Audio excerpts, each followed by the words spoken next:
الفنان أحمد التهامي بيتهم تامر حسني بالسرقة وقال سكت عن حق كتير ومشروع عمري اتسرق. أهلا بكم متابعين قناة سيف ترند. أبدى الفنان أحمد التهامي غضبه الشديد من فيلم تامر حسني الجديد اللي بيتم التحضير ليه وهو فيلم تاج، واعتبر التهامي ان الفيلم ده من فكرته وتم سرقته. وقال التهامي في منشور ليه على حسابه بموقع التواصل الاجتماعي فيسبوك: انا سكت كتير عن حقي علشان ما ازعلش حد مني، اتشالت مني ادوار كتير وقلت مش مهم، ولحد دلوقتي مش واخد حقي الفني والادبي والمادي اللي يليق بمجهودي وتعبي في مشواري الفني، وقلت كل شيء اسمه ونصيب، والحمد لله على حب الناس والدنيا مستوره والحمد لله. انما توصل ان مشروع عمري اللي انا تعبت فيه في كتابته ولفيت بيه على معظم شركات الانتاج، ولسه عندي يقين وايمان بالله ان هيجي يوم واعمله يتسرق مني ويعمله حد تاني، بغض النظر ده فيلمي ومشروعي، وانا اول واحد من 10 سنين فكرت في فكرة البطل الخارق، وطول الفترة دي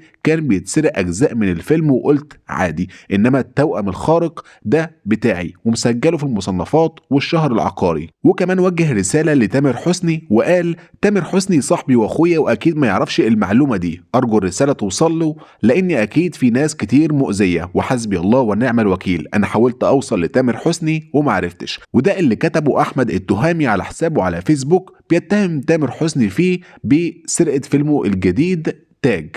ده كان موضوع حلقتنا النهارده، ما تنساش تدعم الفيديو بلايك وتشرفنا باشتراكك في القناة.